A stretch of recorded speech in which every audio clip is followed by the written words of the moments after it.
sebelumnya cek apakah suara saya sudah masuk, teman-teman.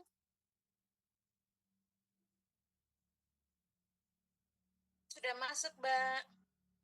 Oke, terima Sudah kasih. masuk, Mbak. Oke, baik, terima kasih.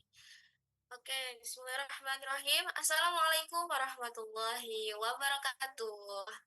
Alhamdulillah, alhamdulillahirrahmanirrahim. Marilah teman-teman, pertama-tama mari kita panjatkan puji syukur kepada Allah Subhanahu wa taala yang telah memberikan nikmat iman, nikmat sehat sehingga pada malam hari ini kita bisa berkumpul kembali di virtual hari ini. Kemudian salawat dan salam kita haturkan kepada baginda kita, Nabi Agung, Nabi besar Nabi Muhammad Sallallahu Alaihi Wasallam, yang telah membawa Islam dari zaman penuh penjajalihan hingga Islam yang seperti sekarang. Baik teman-teman, sebelumnya kita buka dengan baca basmalah bersama-sama. Bismillahirrahmanirrahim. Baik, selamat malam ibu-ibu, bapak-bapak, dan kakak semuanya. Gimana nih kabarnya? Boleh kali ya ditulis di kolom chat. Oke, gimana nih kabarnya hari ini? Apakah lebih baik dari kemarin atau mungkin masih sama aja kayak kemarin? Boleh ya teman-teman berkabar di sini. Alhamdulillah baik, kata Ibu Sukmari. Oke, Masya Allah, Alhamdulillah teman-teman.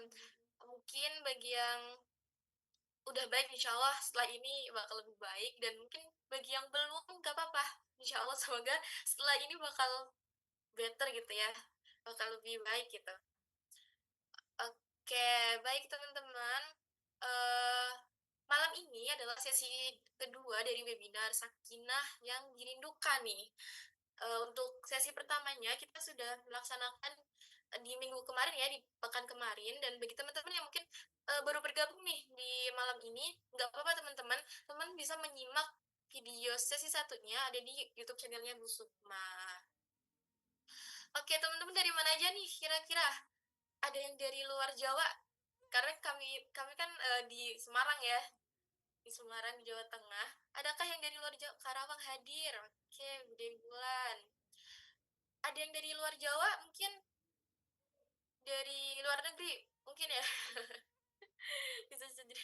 Oh ada yang dari, oh ini Makassar, Manado, Masya Allah. Ada Kota Malang, sebelah nih kita provinsinya. Oke, Masya Allah, dari Bandung, Pontianak. Ada yang dari Lampung, Masya Allah. Ternyata banyak juga ya teman-teman yang dari luar Jawa ya. Alhamdulillah dipertemukan di virtual meet ini yang tidak ada batasan ya, batasan waktu maupun batasan tempatnya gitu ya. Alhamdulillah teman-teman. Oke, boleh dong teman-teman, adakah yang baru bergabung di sesi ini? Sesi 1 ada yang belum bergabung dan baru join di sesi 2 ini? Adakah teman-teman? Oke, mungkin, oh ada Ibu Marlinda ya, Ibu Marlinda baru hadir ya Ibu? Oke, sebelum kita ke materi nih ya, ke intinya, mau denger dulu nih, gimana sih, apa sih motivasi teman-teman, apa sih yang teman-teman harapkan dari webinar malam hari ini gitu ya. Mungkin bisa ditulis juga di kolom chat, dan saya pengen denger langsung nih. Boleh dong, ada yang mau open mic untuk sharing apa sih harapan dan motivasinya mengikuti webinar malam ini? Halo, Oke, halo halo, Ibu Igara Fanda, ya, Fanda ya manggilnya? Jara. Halo Ibu, gimana Ibu kabarnya? Alhamdulillah baik, Bu. Motivasi saya Alhamdulillah. ikuti Ya, webinar gimana Bu? untuk dapat ilmu yang bisa saya implementasikan di dalam keseharian, dalam berkeluarga, dalam bermasyarakat, dan dalam berorganisasi, terutama bagaimana inti dari parenting dari keluarga ya sakinah itu butuh ilmu dan iman gitu ya Bu ya. Kemudian pembicaranya saya semangat sekali karena saya butuh kayak charger diri untuk kembali mencas kembali ilmu-ilmu yang tentang parenting gitu Bu. Jadi saya Iya. apa apa terbuka kembali gitu wawasan baru yang saya peroleh dari ibu Materi kita Bu hari Sukma. terima kasih Ibu. Oke, makasih makasih Bu Fanda. Bu Fanda dari mana, Ibu? Di Bogor, Oh, Kacamata dari Nyongol. Bogor.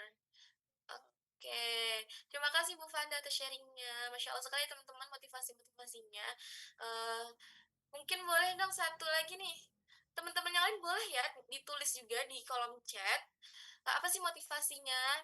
Sembari sembari mendengarkan yang langsung on mic nih. Ada lagi teman-teman yang mau sharing langsung? Boleh open mic mungkin?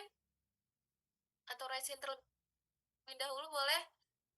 Mau dengar yang lain nih. Tadi Bu Fanda Masya Allah sekali teman-teman motivasinya butuh recharging lagi gitu ya dengan mengikuti ini pengen ada nutrisi-nutrisi hati yang masuk kembali gitu ya.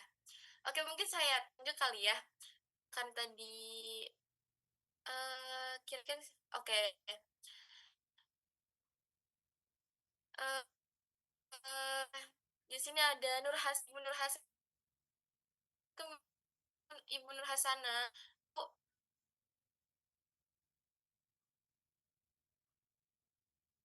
oke, belum ada respon, mungkin sedang ada kesibukan lain ya, atau terkendala mungkin. Oke, mungkin dari atas saja. Ada siapa ini? Ada Ibu Ayu Sekarani. Assalamualaikum Ibu Ayu.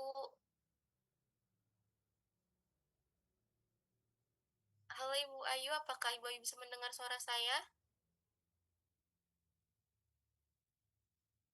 Oke, Ibu Ayu mungkin juga masih persiapan kali ya. Oke, mungkin ini aja deh Ibu Ari Joko. Assalamualaikum Ibu Ari. Ibu Ari baru bergabung malam ini nih. Halo Ibu Ari.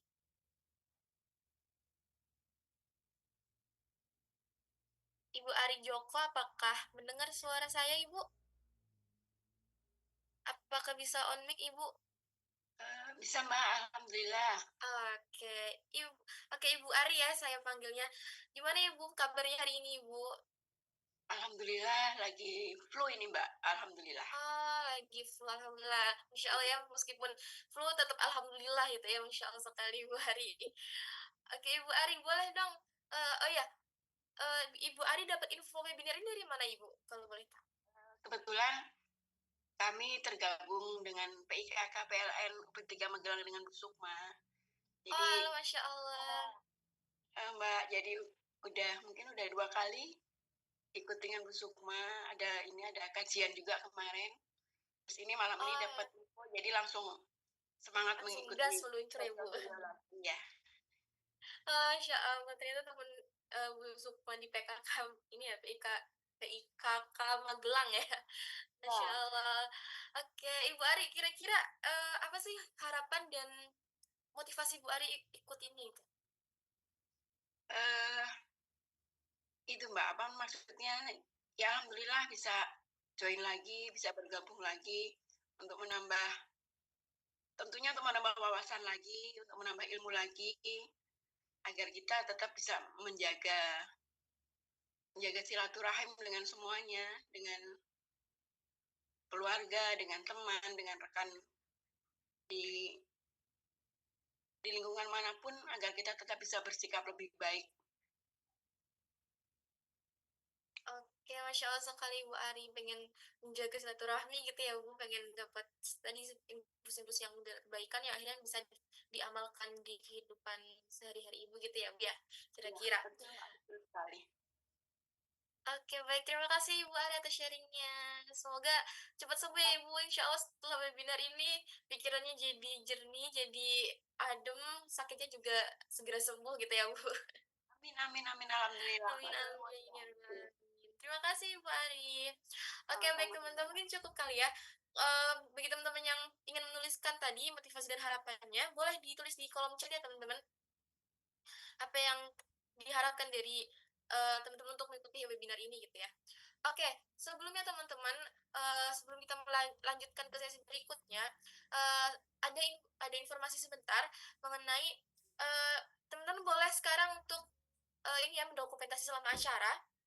Kemudian teman-teman boleh mungkin di screenshot atau di foto atau diapakan gitu pokoknya ya didokumentasikan intinya. Kemudian teman-teman boleh nih share ke Instagram story teman-teman. Kemudian sebelumnya jangan lupa dulu follow terlebih dahulu Instagram kami, yaitu di @psikolog_keluarga, dan Instagramnya Bu Sukma yaitu @sukmadiarti_psikolog. Nah, teman-teman setelah dokumentasi kemudian share di Instagram story, kemudian teman-teman boleh testimoni isinya, testimoni di Instagram story, kemudian tag tadi akunnya Bu Sukma yaitu @sukmadiarti_psikolog dan psikolog_keluarga. Ini saya share di kolom chat untuk nama akunnya. Kemudian teman-teman, bagi teman-teman yang sudah share di Instagram story, kami akan memilih tiga terpilih yang akan mendapatkan free workbook dari Membasuh Luka Pengasuhan senilai 99.000. Nah, jadi jangan sampai ketinggalan teman-teman. Ini lumayan banget teman-teman. Biasanya kami jual di harga 99.000, tapi kami akan membagikan ini secara free. Tapi hanya tiga terpilih ya dari teman-teman yang mengupload di story, kemudian menuliskan testimoninya mengenai webinar di sesi kemarin atau mungkin malam ini gitu ya. Jangan lupa teman-teman, jangan sampai ketinggalan, karena di dalam workbook itu sangat bermanfaat banget teman. Jadi teman-teman di sana akan dipandu mengenali luka dalam diri, mengenali luka pengasuhan gitu ya. Kemudian nanti di sana akan diajarkan langkah-langkahnya gitu. Nanti di sana kita seperti berdialog dengan diri sendiri gitu teman-teman. Nah, mungkin teman-teman bagi yang mungkin sedang menulis jurnal gitu ya, tapi bingung mulai dari mana, teman-teman bisa banget pakai workbook ini. Nah, untuk malam ini, untuk sesi ini, untuk di webinar kali ini gitu ya, testimoni ini, kami akan bagikan untuk teman-teman yang mengupload story untuk menuliskan testimoninya, kemudian tag akun kami.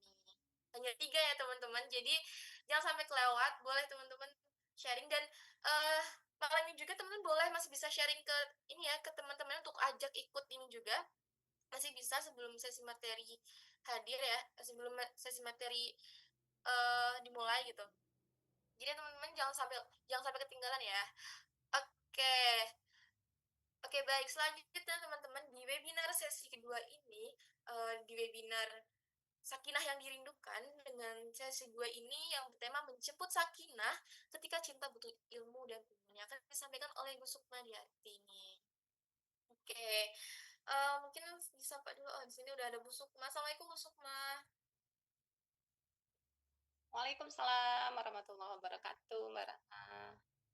Oke, gimana Ibu kabar malam hari ini? Alhamdulillah sehat walafiat. Bagaimana dengan Mbak Rahma malam harinya? Cerah, ceria? Alhamdulillah sangat cerah Ibu. Udah cerah ya. Sudah Kita ada kemarin cahaya. berterima kasih loh kepada teman-teman yang ngasih Iya, evaluasi benar. Mbak Rahma gelap. Nah, akhirnya Mbak Rahma mengupayakan ya, sehingga Iya, tampil Masya Allah. mempesona malam ini. Ya, kemarin sangat gelap ya Ibu. Alhamdulillah tercerahkan setelah webinar kemarin. Gitu. Jadi kita butuh Oke. evaluasi ya. Terima kasih untuk yang kemarin sudah memberikan evaluasinya. Iya, baik. Terima kasih teman-teman. Nanti juga ada evaluasi lagi.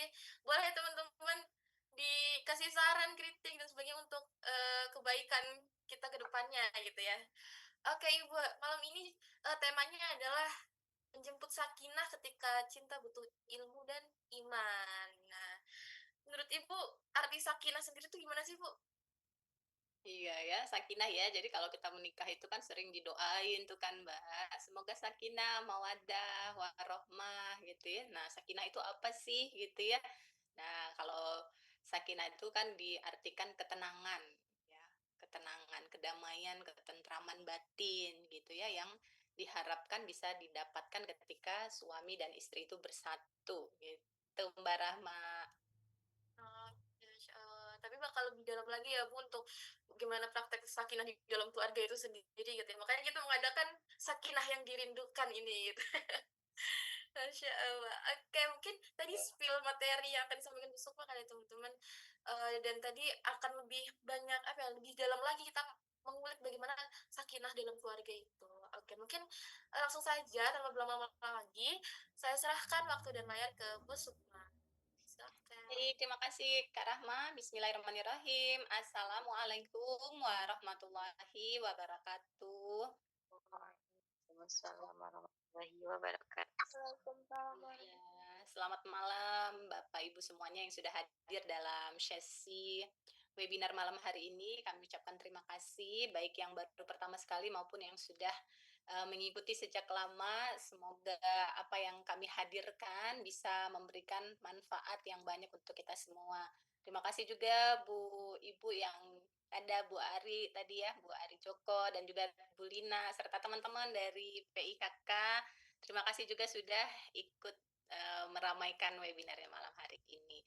Kita awali dengan basmalah tadi sudah ya. Bismillahirrahmanirrahim. Saya izin mulai share screen-nya ya.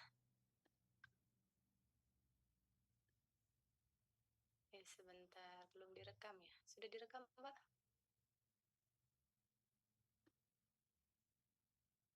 Recording in progress. Sudah. Ya, temanya adalah tentang menjemput sakinah ketika cinta butuh ilmu dan iman. Waduh, ini Mbak Rahma yang buat tema ini ya. Jadi menjemput sakinah.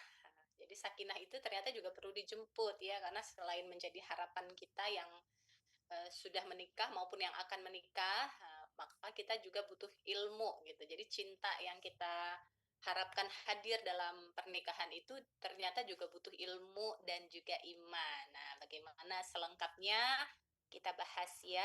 Salam kenal semuanya, saya Sukma Diarti Perangin Angin, asli dari Sumatera Utara, makanya ada perangin anginnya gitu ya. Alumni dari S2 Profesi UGM. Kemudian sehari-hari berpraktek sebagai konsultan pernikahan, hipnoterapis, dan juga public speaker. Teman-teman tadi sudah di-spill Mbak Rahma untuk bisa follow-follow Instagram kami ya, @sukmadiarti_psikolog ataupun @psikolog_keluarga. Nah, saya buka ya dengan sebuah kutipan dari Quran Surat Ar-Rum ayat 21. Ya, dan di antara tanda-tanda kebesarannya ialah dia menciptakan untukmu pasangan-pasangan dari jenismu sendiri agar kamu merasa tentram kepadanya dan dia menjadikan di antaramu rasa kasih dan sayang. Ya, jadi pasangan kita itu sudah dari jenis kita sendiri. Ya, jadi satu genre sebenarnya, makanya sering saya sebutkan ya atau kita dengar bahwa pasangan suami istri itu sebenarnya 11-12 gitu. Gak jauh beda satu sama lain. Karena di ayat lain juga disampaikan bahwa wanita yang baik akan bertemu dengan laki-laki yang baik. Nah, seperti itu laki-laki yang baik akan bertemu dengan wanita yang baik-baik pula. Jadi memang sudah dari jenisnya dari frekuensi yang sama sebenarnya sehingga bertemu begitu sehingga tidak ada tuh yang salah pernikahan itu enggak ada gitu karena pada saat itu gitu semuanya sudah yang terbaik pada masa itu. Namun dalam perjalanannya kenapa jadi tidak baik atau kok jadi tidak cocok itu karena frekuensinya jadi sudah berbeda gitu. Ada hal-hal yang menyebabkan suami dan istri itu tidak lagi sefrekuensi ya pada awalnya sama gitu atau mungkin ada juga yang awalnya belum sama gitu tapi seiring berjalannya waktu mereka sama-sama belajar sama-sama bertumbuh frekuensi mereka jadi makin sama dan makin banyak kecocokannya tapi ada yang dari awalnya dia sebenarnya cocok gitu ya tapi berjalannya waktu dalam pernikahan itu mengalami ketidakcocokan jadi frekuensinya jadi makin beda gitu ya kenapa karena tadi tidak saling belajar adanya saling menyalahkan menuntut yang akhirnya membuat frekuensinya jadi saling menjauh satu sama lain. Jadi kembali ke bagaimana cara kita dalam merawat pernikahan itu sendiri sehingga sakinah yang diharapkan itu bisa terwujud. Ya, karena tadi tujuan dari pernikahan disampaikan di ayat ini agar kamu merasa tentram. Agar kamu merasa tentram, sakinah, agar kamu merasa sakinah, agar kamu merasa tentram kepadanya satu sama lain. Suami merasa nyaman ketika berada dekat istrinya, istri pun merasa nyaman ketika berada ataupun dekat dengan suaminya. Nah, dan dia menjadikan di antaramu rasa kasih dan sayang. Nah, itu yang membuat tentram itu karena di hati kita satu sama lain ada rasa kasih dan sayang. Rahman Rahim. Ya. Nah, kalau rasa kasih dan sayangnya udah nggak ada gitu ya, Kalau di level energi itu emosinya udah di emosi apatis, maka kan kalau apatis itu berarti tidak sayang, tidak kasih gitu. Udah apatis, bodoh amat gitu. Nah, sudah tidak ada cinta lagi. Nah, itu justru kondisi yang paling berbahaya. Nah, tapi kalau kita masih marah, masih berantem-berantem, itu masih lebih sehat ya. Jadi kondisi rumah tangga yang masih sering berantem, nah itu sebenarnya masih sehat sekali. Masih ada kepeduliannya gitu. Masih marah itu artinya masih peduli pada pasangannya. Tapi yang berbahaya itu justru kalau sudah saling diam, saling tidak peduli lagi, terserah, bodoh amat, apatis. Nah, itu energi bawah. Sudah apatis satu sama lain, terserah deh kamu mau misal suami ya udah terserah deh kamu mau beli itu ya terserah, kalau kamu mau ngambil keputusan itu ya terserah gitu. Karena istrinya udah nggak nurut lagi, dibilangin istrinya ngeyel, keras kepala. Nah, akhirnya suami ya udah terserah aja, gitu. Nggak mau lagi berpendapat. Kenapa? Karena tadi udah apatis, capek udah. Gitu. Nah, begitupun istri, ya udah terserah suami aja deh. Gitu.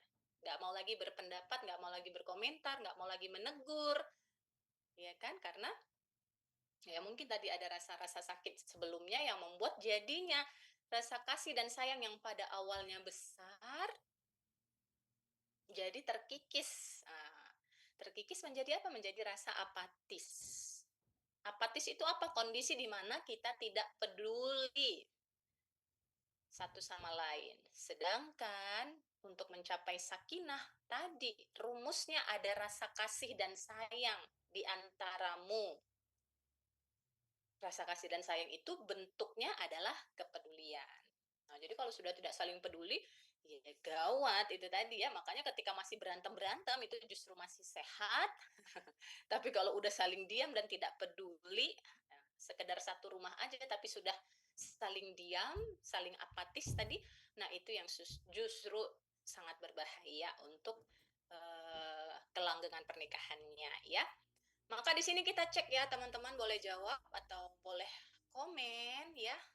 Apa sih tantangan terberat dalam pernikahan yang pernah teman-teman alami atau mungkin pernah dilihat di pernikahan temannya, orang lain di sekitarnya atau orang tuanya dulu barangkali. Atau yang mungkin teman-teman sedang hadapi. Kira-kira apa sih tantangan terberat dalam pernikahan itu?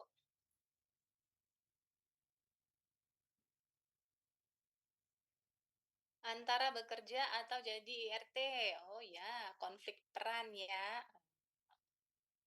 Karena sudah menikah, sudah punya anak, misalnya begitu ya Bu Vanda ya. Sehingga menjadi tantangan gitu, ada rasa bersalah ya atau ada rasa yang nggak nyaman ketika bekerja sementara anak di rumah eh, tidak dalam pengasuhan kita. Oke, apalagi menyelaraskan pendapat biar jadi satu jalan. Oke, tantangannya dalam menyelaraskan pendapat. Bu Eka, tantangan ekonomi. Ya, ya karena rodanya ekonomi ya Bu Eka ya. Sehingga kalau misalnya ekonominya lagi terguncang, bisa mempengaruhi komunikasi juga gitu. Jadi menantang gitu. Bu Rita disepelekan padahal sudah full support moral dan materi untuk rumah tangga. Ya, nanti kita pelajari ya apa itu bahasa cinta, Bu Rita ya. Karena laki-laki bahasa cintanya bukan di materi. Nah, sehingga kalaupun kita full support materi, dia tetap tidak merasa dicintai. Karena ternyata bahasa cintanya bukan di area materi. Nah, ini yang kita nanti pelajari lebih lanjut agar kita bisa lebih tepat nih memenuhi sesuai dengan kebutuhan pasangan. Bu Sri, menurunkan ego masing-masing. Kita masih di bawah 30 tahun dengan 2 anak. Nikah muda ya Bu Sri ya. Tantangannya ada di ego, betul sekali ya. Kemudian Bu Iis, hubungan yang toksik. Baik, terima kasih teman-teman untuk responnya ya. Jadi tujuan pernikahan bukan sekedar kebersamaan berdua aja atau bersama, tapi mencapai ketentraman jiwa, sakinah tadi. Dan hubungan yang diberkahi Allah ya. Jadi meraih sakinah dalam pernikahan, sakinah itu sendiri tadi adalah ketenangan, kedamaian, dan rasa aman. ya. Ada kedamaian di dalamnya, walaupun situasinya lagi nggak baik-baik aja, walaupun ekonominya lagi sulit, lagi sempit, gitu kan. Tapi kalau kita merasa tenang, gitu ya, kita tahu bahwa akan selalu ada jalan untuk mencukupi kebutuhan, ya. Oke, nah teman-teman sekalian di sini disampaikan ya bahwa pernikahan yang sehat memenuhi 3 kebutuhan emosional utama. Apa itu? Nah, kita bisa cek nih apakah hubungan kita sehat atau tidak nih. Yang pertama aman secara emosional, secure attachment, nah, ya kan? Secara emosi kita aman. Gimana sih maksudnya secara emosi kita merasa aman? Yaitu tadi kita bisa bercerita dengan terbuka. Ya, nggak takut-takut kalau mau curhat ke suami. Begitupun suami nggak takut-takut kalau mau curhat tentang keadaannya ataupun memberi pendapat yang berbeda. Karena dia tahu akan ada respon yang penuh penerimaan. Tapi kalau respon yang penuh penolakan, nah ini yang membuat situasinya menjadi tidak secure, jadi tidak aman secara emosi. Ada ketakutan, ada kecemasan, ya termasuk ketidakpercayaan juga membuat kondisi emosionalnya jadi tidak secure gitu. Kita tidak percaya pada pasangan kita. Pasangan tidak percaya pada kita mengurus keuangan. Kita nggak percaya pada pasangan di luar rumah. Jadinya overthinking, nggak merasa secure satu sama lain, yang tersiksa diri sendiri. Ya, lagi-lagi fokusnya ke diri sendiri. Nah, maka kalau kita ingin pernikahan kita sehat, kitanya sendiri harus bisa secure secara emosional. Oke, yang kedua, pernikahan yang sehat ditandai dengan adanya penghargaan dan dicintai, ya. Dihargai dan dicintai satu sama lain. Jadi kita menghargai pasangan kita, mencintainya, dan kita pun merasa dihargai, merasa dicintai. Nah, ya ada satu sama lain, ada validasi satu sama lain. Pria butuhnya dihargai, ditaati, wanita butuhnya tadi diayomi, didengarkan. Nah, ini yang perlu dipelajari, apa sih bahasa cinta yang dominan pada diri kita satu sama lain, sehingga kita bisa memberikan tepat sesuai kebutuhannya. Ya, karena kalau kitanya tidak merasa dicintai, tidak merasa dihargai, tadi jadinya kasih dan sayangnya jadi terkikis terus tuh, merasa berkurang terus. Dan yang ketiga, adanya dukungan dan pertumbuhan bersama. Ya, tadi misalnya di awal nikah cocok, tapi setelah berkembangnya pernikahan gitu ya, dari tantangan-tantangan yang ada, tambah anak lah, tambah pekerjaan dan lain-lain, ada kesenjangan nih. Contoh misalnya suami selalu dapat pengembangan diri nih di kantor, ya kan? Sementara istri nggak growth, karena istri misalnya di rumah saja mengurusi rumah tangga, mengurusin anak-anak, lupa mengembangkan dirinya, lupa belajar. Karena mungkin anak masih balita-balita gitu ya, jadi fokusnya masih ke anak-anak. Lupa merawat diri, lupa mengembangkan diri, lupa belajar, nggak sempat. Akhirnya apa? Suami bertambah terus nih pengembangan dirinya, bertumbuh terus. Tapi istri enggak. Nah, ini yang bikin ada kesenjangan. Makanya bahkan meskipun kita tidak bekerja sebagai wanita, tetap perlu bertumbuh, tetap perlu growth, sehingga tadi sama-sama bertumbuh nih. Tidak hanya suami kita yang bertumbuh di pekerjaannya, tapi kita juga bertumbuh secara pribadi. Nah, apakah itu kita punya keahlian apa, memasakkah, atau apapun yang kita sukai, ada pertumbuhan dalam diri kita yang sebenarnya membuat kita jadi secure sama diri sendiri. Nah, sehingga tadi ya, tidak terlalu bergantung pada pasangan. Nah, karena kita sudah merasa aman, nyaman dengan diri sendiri. Nah, itu hubungan yang sehat itu diawali dari kita merasa aman dengan diri sendiri. Maka kita bisa menciptakan keamanan dalam relasi.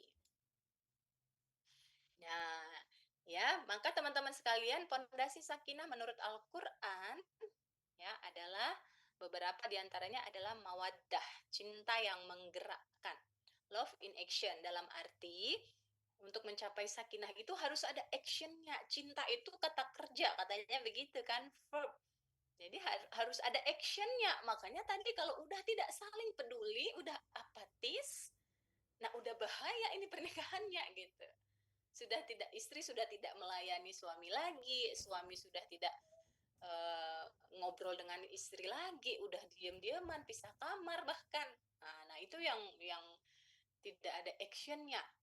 Nah, padahal untuk mencapai sakinah mawaddah tadi harus ada actionnya yang menunjukkan bahwa kita mencintai pasangan kita. Nah, kalau bisa lebih tepat nih mencintainya dalam versi yang dibutuhkan pasangan kita. Nah, kadangkala yang membuat jadi kosong itu kita mencintai tapi dari versi kita sendiri. Pasangan kita nggak merasa. Gitu. Nah, ini yang perlu kita kenali.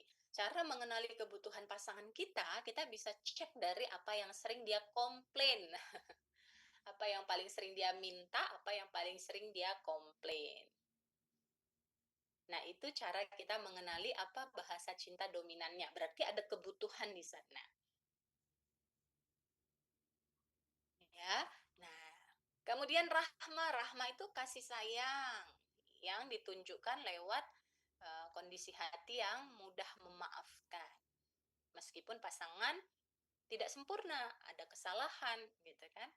Karena nggak mungkin nggak ada kesalahan ya, pasti kita sendiri juga punya kesalahan dan pasangan pun begitu. Tapi kalau kita ingin mencapai sakinah, maka ketika kita mendapati ada kesalahan pada pasangan, rasa kasih sayang kita itulah yang menggerakkan kita untuk memaafkan. Jadi memaafkan itu adalah bentuk cinta, teman-teman. Bentuk cinta apa nih? Cinta pada diri sendiri sebenarnya. Ya kan? Karena kita cinta pada diri kita nggak mau nih sebel-sebelnya berlarut-larut. Yang membuat kita jadi juga sebel ke pasangan.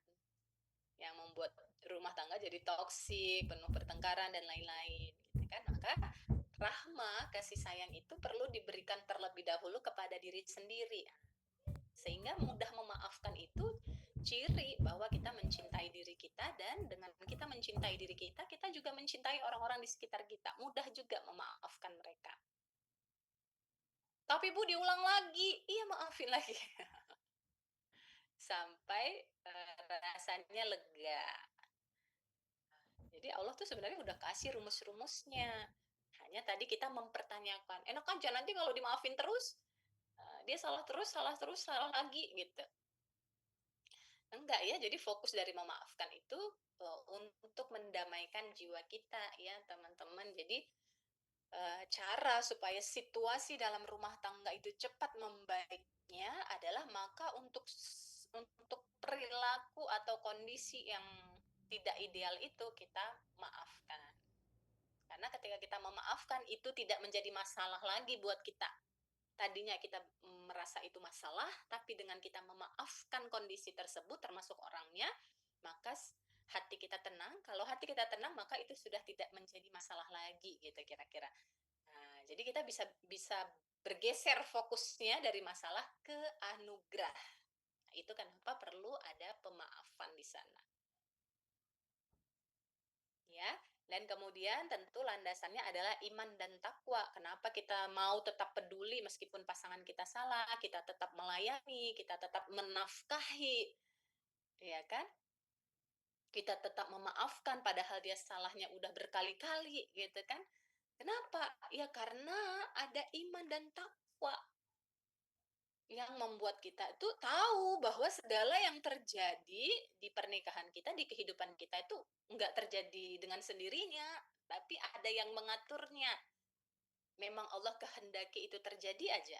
Allah kehendaki itu terbuka aja. Nah, maka landasan iman dan takwa inilah yang membuat kita tuh bisa lebih kokoh gitu, berkomitmen dalam menjalani pernikahan yang kadang ada pasang surutnya. Kita tahu kalau Allah yang kasih masalahnya hadir, Allah sudah paket dengan solusinya gitu. Dan kalau Allah kasih masalahnya itu tidak lebih dari kesanggupan hambanya, pasti hambanya itu sanggup melewatinya. Nah, itu sebabnya teman-teman yang unik itu gini, kenapa ayatnya gitu ya, Allah kasih masalah sesuai dengan Allah tidak membebani hambanya, melainkan sudah sesuai dengan kesanggupannya. Dari pengalaman-pengalaman menangani klien itu, pada saat akhirnya mendapati suatu masalah besar di rumah tangganya, dari kisah-kisah yang disebutkan itu kan ya, Bu, saya sudah dalam kondisi yang lagi deket-deketnya sama Allah. Bu, saya sedang dalam kondisi yang rajin sholatnya, rajin tahajudnya, rajin kajiannya. Kok tiba-tiba ada kejadian ini ya, Bu? Justru itu, Allah tahu karena kita tuh lagi siap, mentalnya lagi bagus, ketakwaannya lagi baik, gitu kan. Jadi Allah sudah persiapkan sebenarnya. Lagi deket-deketnya sama Allah, sehingga Allah ingin selesaikan masalah-masalah yang tidak tampak. Nah, ya kan? Jadi ketika ditampakkan masalahnya, sebenarnya Allah tahu kita sudah siap. Karena tadi siapnya dalam artian apa? Siapnya karena kita sedang dalam kondisi dekat dengan Allah. Kalau kita lagi nggak dekat sama Allah, Allah buka masalahnya, hancur. Iya kan? Tapi karena kita lagi dekat sama Allah, Allah juga sayang, pengen kita masalah yang tidak tampak itu bisa selesai. Nah, Allah buka di waktu yang tepat. Nah, sehingga kalau kita bisa mengimani bahwa apapun yang Allah buka, itu karena Allah sayang, itu karena Allah ingin menjaga rumah tangga kita, karena kalaupun ada kesalahan jadi tidak berlarut-larut, maka kita jadi mengimaninya dengan iman pada takdir itu, ridho, dengan penuh penerimaan. Nah, inilah yang kemudian bisa membuat sakinahnya jadi cepat tercapai. Mudah memaafkan ketika menemukan kesalahan pada pasangan, keterbatasannya dalam mencintai, ya kan? Karena adanya keimanan tadi. Nah, apa hambatannya menuju sakinah? Satu, komunikasinya kurang baik. Masih pakai ego, masih pakai you message. Kamu nih ya, kalau udah kamu tuh udah bahasanya tuh pasti menyerang, menyalahkan, menghakimi, memojokkan. Nah, maka kalau ingin komunikasi yang penuh kasih, itu pakainya I message. Saya sedih, saya takut, saya marah.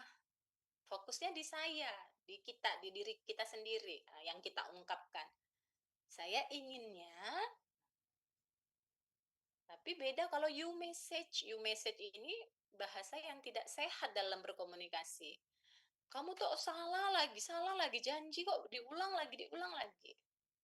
Kamu tuh kok nggak ada pedulinya, kamu tuh kok sibuk terus, kamu tuh. Jadi tanpa kita sadari karena bahasa kita, kamu tuh menyalahkan, kan nadanya itu pasti arahnya ke menyalahkan, memojokkan, menuntut, menghakimi. Nah itu, kalau itu dilakukan dalam komunikasi dengan siapapun nih, dengan pasangan apalagi gitu kan, dengan anak termasuk dengan siapapun tuh pasti mode mereka tuh jadi nggak merasa bersalah justru. Justru jadi nggak merasa bersalah kalaupun dia salah. Ketika kita pakai mode yang tidak tepat. Ya. Makanya bapak-bapak tuh bilang kalau saya dikerasi Bu, justru saya malah jadi menghindar kan gitu.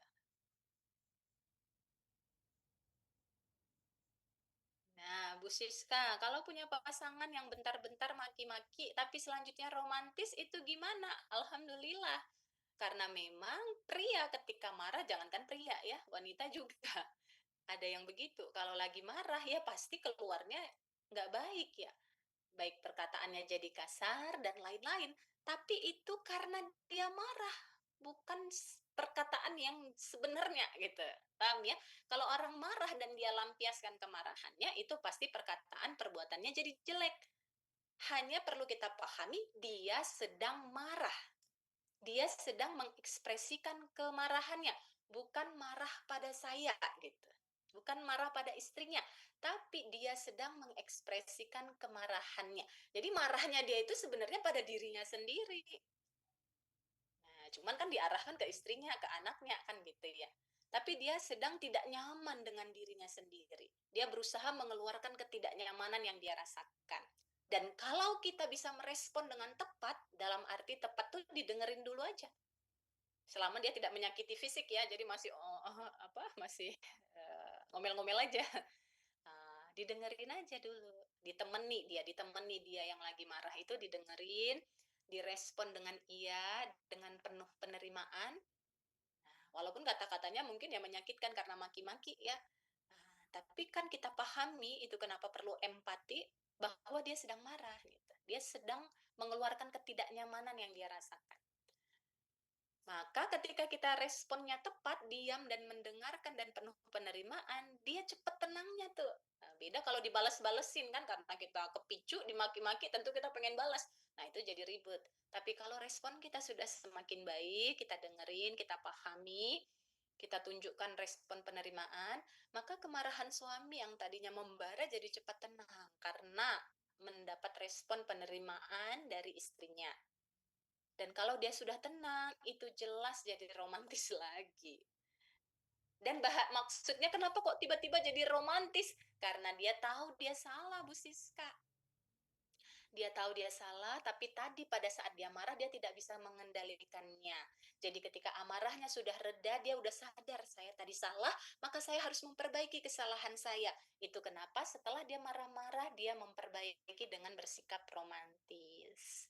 Cuman kan Bu Siskanya ya masih sedih ya, habis dimarahin, dimaki-maki gitu. Tapi kalau kita tadi mengerti, kita tidak mengambil hati karena sebenarnya dia sedang meluapkan ketidaknyamanannya pada dirinya sendiri, bukan pada istrinya sebenarnya. Pada dirinya sendiri dia lagi nggak nyaman, dia butuh ruang untuk mengekspresikan itu. Nah, maka ketika dia sudah bersikap baik lagi, itu sebenarnya bentuk permintaan maaf pria. Jadi pria kan rodok gengsi ya, kalau untuk maaf ya istriku, kagak ada itu, jarang banget gitu ya. Nah, tapi mereka menunjukkan permintaan maaf itu memang lewat action. Kebanyakan istri nunggu-nunggu, kok nggak minta maaf sih? Nah, iya. Nah, kalau Bu Siska bersikap diam dan tenang, betul banget. Suami justru jadi lebih cepat sadarnya. Ya, nah, Bu Siska malah sudah membuktikan sendiri. Suami justru lebih cepat sadarnya dan bersikap baik kembali. Tapi coba kalau kita responnya nular, kan memang emosi itu nular ya. Jadi kalau suami marah wajar kita ikut terasa marah juga. Tapi kalau kita ingin hubungannya sehat, kata Nabi kalau salah seorang di antaramu marah, maka yang lain diam. Jadi kalau kita tahu suami kita marah, ya kita diam. Kalau kita tahu istri kita lagi marah-marah, ya kita diam. Dengerin dulu, kasih ruang. Sehingga kalau dia kasih ruang, begitu dia tenang, dia sadar dia salah, dia akan perbaiki itu. Tapi kalau ketika dia marah, kita lawan-lawan, dia kagak sadar-sadar. Karena kenapa? Kita udah melakukan kesalahan juga gitu. Nah, itu kenapa kita perlu memberi ruang kepada orang yang sedang marah ya. Baik, kemudian ego dan gengsi mengalahkan cinta dan iman. Nah, ini ya banyak nih pasangan-pasangan yang merasa gengsi untuk minta maaf. Ya, istri misalnya merasa gengsi untuk minta maaf ke suaminya. Kan dia yang salah, misalnya gitu ya. Masa saya minta maaf, padahal minta maaf duluan pun itu suatu keberkahan tersendiri. Apalagi kalau ke suami ya. Walaupun suami salah, tapi misalnya kan kita juga ada salah nih, maka fokuslah meminta maaf di area di mana kita salah. Bunda juga tadi salah ayah, Bunda juga tadi nadanya tinggi atau kata-kata Bunda juga tadi ada yang kasar atau memojokkan ayah, Bunda minta maaf di area tersebut. Nah, sehingga ketika kita minta maaf duluan, maka suami juga akan tunduk ego dan juga ikut minta maaf. Nah, biasanya kan gitu tuh. Jadi mengalah untuk menang tuh gitu, mengalah untuk menang. Jadi kita yang mendekat duluan nggak apa-apa, karena yang mau kita menangkan kan rumah tangga kita, bukan ego kita yang mau dimenangkan. Sehingga nanti ketika udah minta maaf, maka komunikasinya juga jadi lebih hangat. Iya, ayah juga salah tadi, bentak bunda, maaf ya, jadi bisa hangat begitu. Termasuk dalam hal berterima kasih. Nah, banyak juga nih pasangan yang gengsi untuk bilang I love you, untuk bilang terima kasih pada pasangannya. Padahal ya sama-sama butuh, ya suami butuh diapresiasi usahanya. Ya kan, istri juga butuh dihargai apa yang sudah diupayakannya untuk anak, untuk keluarga, untuk ekonomi keluarga kan gitu ya. Ya, suami minta maaf cuma formalitas. Yang penting saya diam, nggak marah. Ya, alhamdulillah ya. Sudah mau minta maaf itu sudah mengalahkan jutaan gengsi Ibu bagi pria. Jadi begitu dia sudah mengucap saja itu pahami bahwa dia sudah luar biasa cintanya. Karena bagi pria mengucap kata maaf itu bukanlah sesuatu yang mudah. Jadi ketika dia sudah bisa mengucapkan itu tanda dia sudah mengalahkan dirinya, sudah mengalahkan egonya sendiri untuk memenangkan istrinya, gitu kira-kira. Nah, jadi kita lebih ke merasakan itu, merasakan bahwa ada usaha nih dari suami saya untuk minta maaf, walaupun mungkin dia nggak salah, walaupun mungkin ya cara minta maafnya masih formalitas, karena dia sendiri juga masih marah kan gitu. Pasti dia juga masih sebel, masih marah. Tapi dia mau mengalahkan gengsinya, mengalahkan egonya dan mengucap maaf itu. Nah, biar istrinya juga cepat reda. Nah, maka supaya ibunya juga nyaman, rasakan cintanya itu. Rasakan bahwa dia sudah ada usahanya. Nah, sehingga kita jadi penuh penerimaan juga. Dia minta maaf, kita juga minta maaf berikutnya.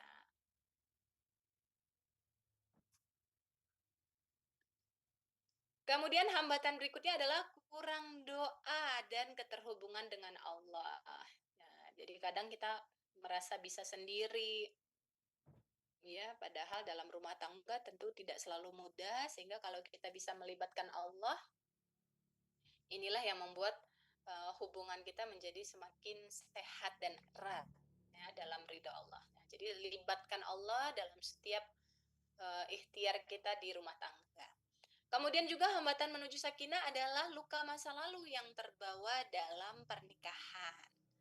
Luka masa lalu itu bisa berupa luka dari pernikahan orang tua kita, nah, ataupun luka di pernikahan kita sendiri nih yang udah 10 tahun yang lalu masih kalau marah masih keungkit-ungkit. Nah, konon yang baru terjadi ya pasti keungkit-ungkit juga gitu. Nah, tapi katanya wanita ahli sejarah nih. Jadi yang udah puluhan tahun, udah bertahun-tahun juga masih keungkit. Nah, ini juga menjadi tidak sehat ya. Karena masalahnya satu, karena diungkit-ungkit jadi 10 nih gitu. Jadi nah ini yang membuat komunikasinya juga jadi tidak sehat. Maka kita perlu mengenali masih ada nggak luka masa lalu akibat ketidakidealan di masa lalu pernikahan kita ataupun pernikahan orang tua kita. Ya. Nah, kemudian maka kita perlu menjemput sakinah dengan iman. Satu, membudayakan sholat dan doa bersama.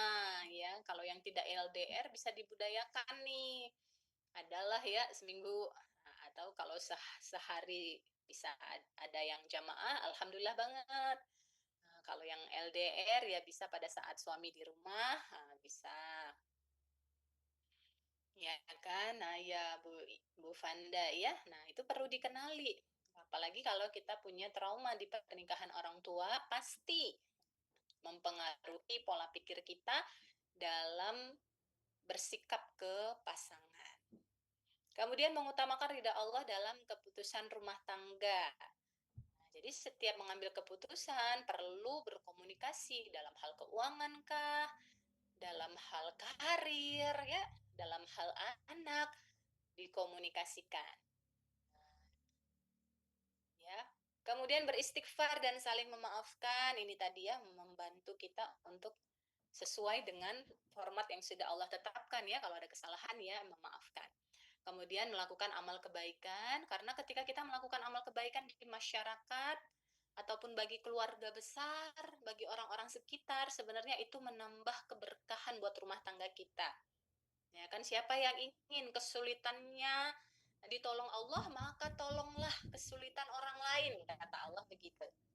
Ya kan? Siapa yang ingin diangkat kesulitannya, maka angkatlah kesulitan orang lain. Jadi kalau kita merasa sedang ada masalah di rumah tangga kita, justru kita cari masalah. Bukan cari masalah ya. Cari orang yang lagi bermasalah untuk kita bantu selesaikan masalahnya. Kalau kita berlebih secara ekonomi, maka kita bisa cari orang yang sedang kesulitan ekonomi, kita sedekah. Nah, atau kita infak ke masjid. Nah, yang bisa membantu kesulitan orang lain. Kalau kita punyanya ilmu, maka kita bisa share postingan, share quotes, share apapun itu yang kita rasa bermanfaat bagi orang lain. Atau kalau kita punyanya tenaga, kita bisa bantu. Di mau 17-an Agustus gitu misalnya, kan kita bisa bantu-bantu kegiatan kemasyarakatan kalau kita punyanya tenaga.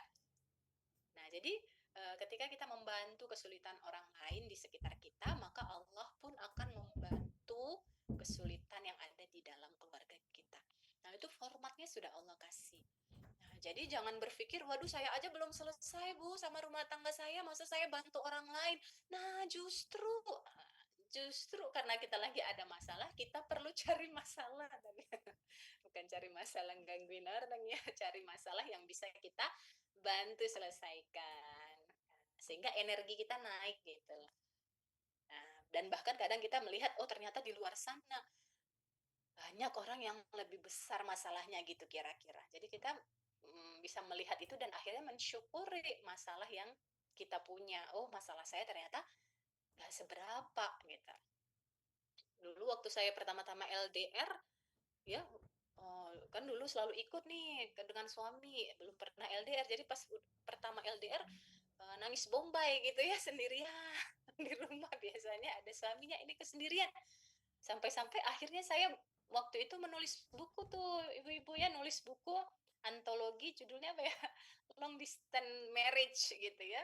Saya posting di Facebook karena dulu saya aktif nulis. Iya, Bu Lina juga. Ya, jadi saya posting, ibu-ibu siapa nih pelaku LDM, silahkan ayo ikut gabung kita nulis gitu kan. Jadi saya ternyata adalah yang daftar gitu kan, ikut nulis. Nah, ketika sudah mendapat apa tuh naskah-naskah dari penulis-penulis itu, saya baca kan, karena saya penyelenggaranya, saya baca. Wah, ternyata ada yang dia 1 tahun baru ketemu suaminya, ada yang 6 bulan baru ketemu suaminya karena suaminya pelaut, ada yang perlu 3 bulan karena suaminya di luar pulau, ada yang 1 bulan sekali baru dijumpai suaminya. Nah, di situ saya 3 hari sekali suami pulang. Karena masih sama-sama wilayah Jateng gitu kan. Lah, jadi ketika membaca kisah-kisah yang lain yang ternyata tantangannya jauh lebih besar, akhirnya saya nggak jadi sedih dong gitu. Akhirnya yang muncul adalah rasa syukur yang mendalam. Betapa saya masih beruntung banget gitu. Nah, jadi dengan kita melihat ada kisah-kisah lain yang dimana mereka juga bisa gitu ya. Nah, itu yang menggeser perasaan kita yang tadinya sedih jadi merasa bersyukur dan malah merasa beruntung. Nah, itu kenapa kita tadi perlu membantu ataupun mencari ya, mencari masalah tadi bahasanya, bukan gitu ya. Mencari masalah sehingga kita bisa mensyukuri bahwa keadaan kita sebenarnya masih sangatlah beruntung. Baik, nah kalau menjemput sakinah dengan cinta, pertama tentu komunikasi penuh empati. Empati itu apa? Melihatnya dari sudut pandang pasangan, bukan dari sudut pandang kita. Kalau dari sudut pandang kita, kita pasti marah, kita pasti sebel, kita pasti merasanya nggak dicintai gitu. Tapi kalau kita melihat dari sudut pandang pasangan, itu yang disebut empati tadi, itu yang membuat kita jadi paham, oh kenapa suami saya tadi maki-maki, berkata kasar, atau bersikap demikian, oh karena dia sedang marah saja gitu. Sehingga bahasanya jadi demikian, bukan dia sedang marah pada saya, tapi dia sedang marah pada dirinya sendiri gitu.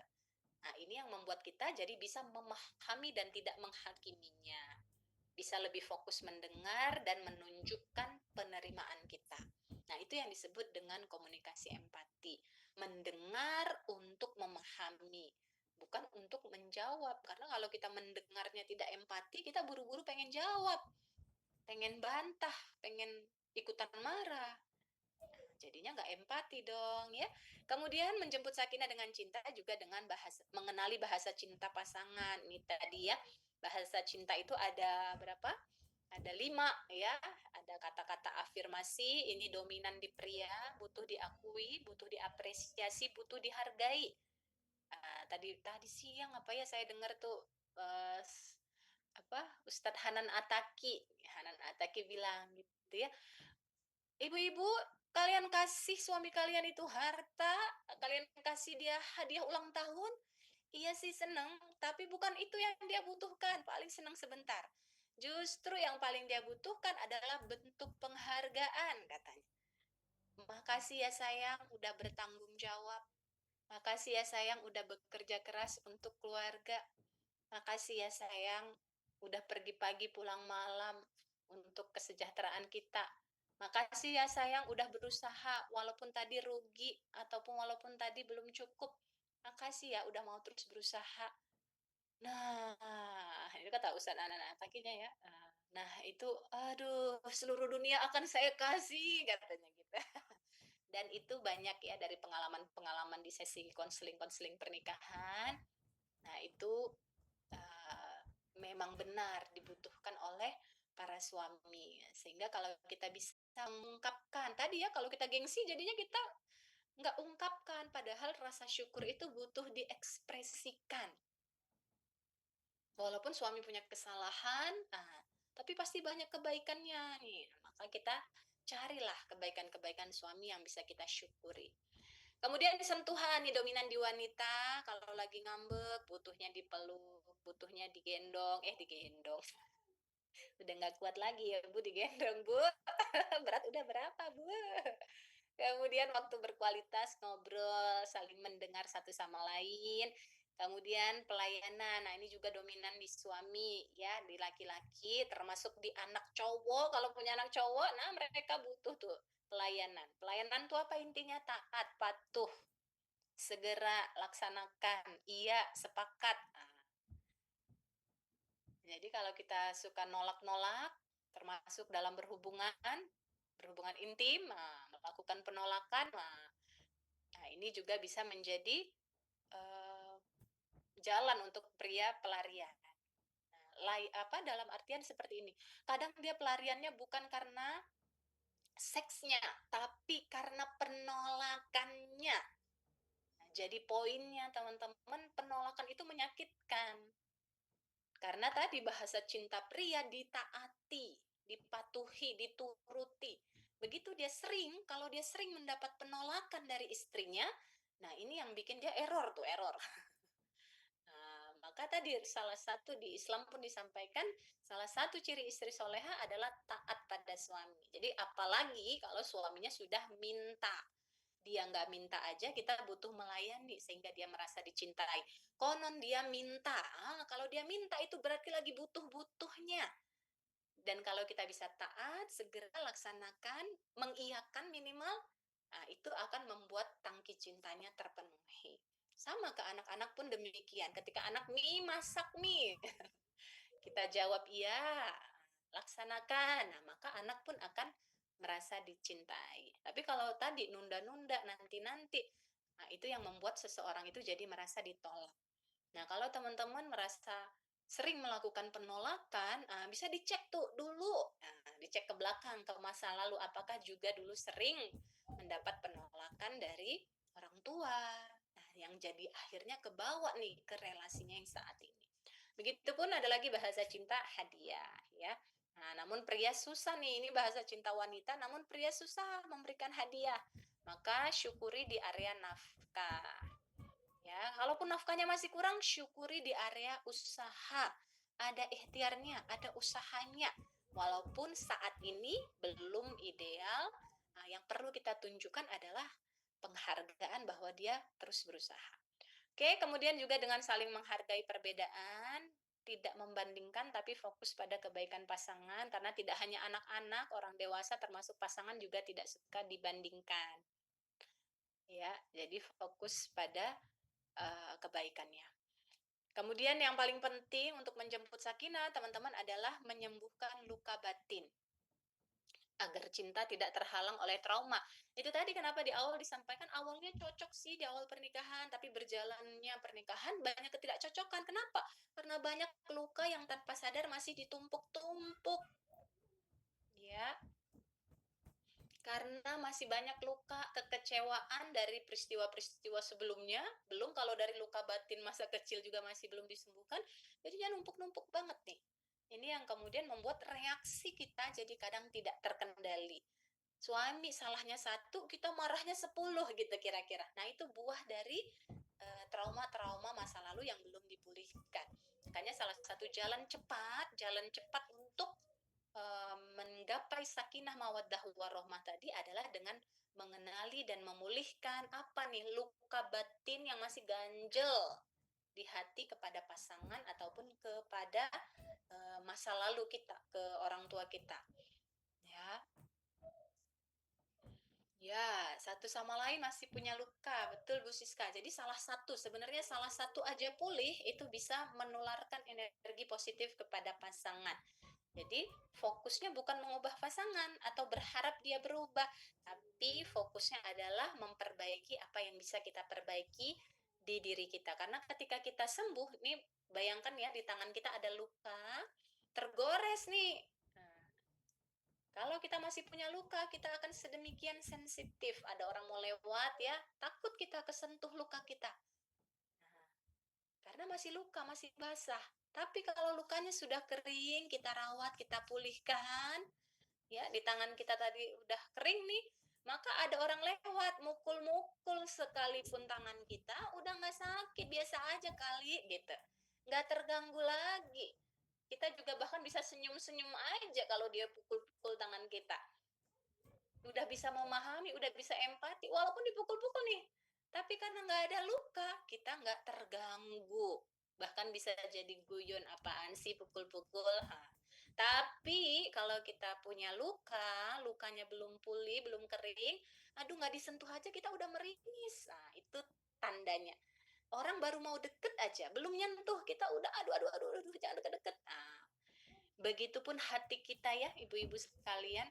Kalau di hati kita masih ada luka, kita akan merasa serba salah semuanya. Pasangan kita salah, orang di sekitar kita salah. Nah, tapi kalau kita sudah pulih, tadi ya, kita sudah tidak terganggu lagi meskipun pasangan kita belum berubah. Dia masih begitu-begitu juga. Tapi kita sudah pulih, jadi kita sudah lebih besar rasa penerimaannya. Udah nggak terganggu lagi, udah lebih empati, udah lebih menerima, udah lebih damai dengan situasi yang meskipun itu belum sepenuhnya ideal. Nah, sehingga penerimaan kita inilah yang justru bisa membuat pasangan jadi berubah. Oke, maka dari itu kalau teman-teman masih merasa punya luka batin, kami menawarkan ya, ada program terdekat di pekan depan ini, di Kamis juga seperti ini, Kamis malam ya, healing trauma ya, baik itu trauma perselingkuhan ataupun trauma-trauma masa lalu, masa kecil. Nanti kita belajar self compassion. Jadi tadi karena memiliki luka batin itu membuat kita jadi gagal bereaksi dengan tepat. Karena apa? Masih kepicu luka masa lalu, baik dari orang tua maupun dari diri sendiri yang kita bawa-bawa. Nah, jadi salahnya 1, kita reaksinya 10. Nah, ini yang membuat tadi jadi tidak terkendali emosinya. Nah, tapi minimal kalau kitanya sudah pulih tadi ya, meski pasangan kita belum pulih, masih punya trauma sendiri kah, tapi karena cara kita bereaksi sudah lebih tepat, maka kita tidak memicu luka-luka di pasangan yang belum pulih gitu kira-kira. Karena apa? Karena respon kita tepat.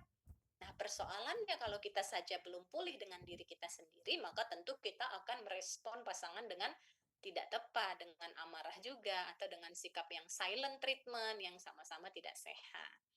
Maka itu kenapa penting banget untuk bisa belajar memulihkan luka batin. Nah, di sesi webinar pekan depan ini, teman-teman, kita akan belajar ya, bagaimana sih pemulihan dari luka batin itu, mulai dari kita mengenali dulu, ya. Cara cepatnya kan mengenali apa sih yang menjadi trauma terberat kita di masa kecil, di pernikahan orang tua kita, di parenting orang tua kita, termasuk di pasangan kita. Nah, bagaimana kemudian ketika kita tahu ternyata ada luka itu, kita bisa menamainya, menamai emosinya, mengizinkan perasaan itu ada, gitu kan, dan kemudian melepasnya. Nah, nanti kita lebih banyak praktek ya di webinar pekan depan. Kita akan full praktek tentang self compassion-nya, sehingga teman-teman yang masih punya luka batin, apakah itu berupa luka batin perselingkuhan atau luka pengasuhan, nanti kita akan praktekkan bareng-bareng ya. Kalau luka batin bukan karena pasangan tapi karena mertua, bisa ya Bu Lina ya. Nah, jadi di sini kita praktekkan karena fokusnya adalah ke memulihkan diri kita sendiri, apapun pemicunya tadi ya, apakah dari mertua, apakah dari ipar, apakah dari pasangan, apakah dari siapapun itu. Nah, jadi di sini nanti kita praktekkan teman-teman teknik pemulihannya. Ya, jadi ketika kita tahu kita punya trauma, seringkali kita menghindari tadi, seperti kalau tangan kita ada luka, kita menghindari traumanya. Traumanya misalnya kan kalau tangan kita luka kan kita menghindari orang mendekat kita. Karena ketika dia mau dekat aja kita udah aduh. Nah, misal kita punya trauma ke mertua, kita mau datang aja kita udah belum kita ke rumahnya nih, kita udah ketakutan duluan nih, aduh mau lebaran harus ketemu, kita udah ketakutan gitu. Nah, ya maka belum kejadian aja kita udah merasakan takut karena ada trauma. Nah, kalau kita tahu trauma itu ternyata masih ada, masih membuat tubuh kita gemetar, masih membuat kita overthinking, masih membuat dada kita deg-degan gitu ya, dan membuat kita masih ingin menghindar, nah itu tanda bahwa traumanya masih ada. Nah, maka itulah yang menjadi tanggung jawab kita untuk memulihkannya, karena yang punya trauma kita gitu. Meski orang di sekitar kita udah berubah karena kita masih punya trauma, cirinya kita jadi sangat berhati-hati. Sangat berhati-hati gitu. Menjaga jarak atau kita menghindari pertemuannya atau kita menghindari bahasan seputar trauma kita. Nah, yang justru membuat jadi ganjel. Nah, di sini nanti kita akan praktek ya. Teman-teman bisa daftar ke Mbak Rahma di nomor dan link tersebut ya. Dan untuk pendaftaran malam ini sampai dengan besok jam 6 ya, tiketnya masih sama sebelum dia naik lagi ya, dan ada bonus self feeling Ho'oponopono ya. Di self feeling Ho'oponopono ini ada afirmasinya teman-teman, jadi begitu teman-teman daftar nanti bisa langsung minta ke Mbak Rahma e-booknya ya. Nah, e-booknya itu adalah panduan afirmasi ya. Jadi yang kalau kita baca itu kita udah merasa lega, merasa ada pemulihan di dalamnya. Oke, silakan ya teman-teman bisa daftar sekarang, hubungi nomor Mbak Rahma ya, atau nomor yang ada di grup di admin ya. Oke, dan teman-teman kalau ingin lebih cepat lagi, kan kadang kita nggak tahu nih traumanya yang mana ya Bu, tapi kok masalah saya berulang-ulang gitu. Kok saya ketemunya masalah perselingkuhan lagi dan lagi, ketemunya masalah ributnya itu tentang keuangan lagi dan lagi, tema-tema keuangan mulu, tema-tema mertua atau tema-tema ipar atau tema-tema anak Bu, itu aja terus yang jadi permasalahan.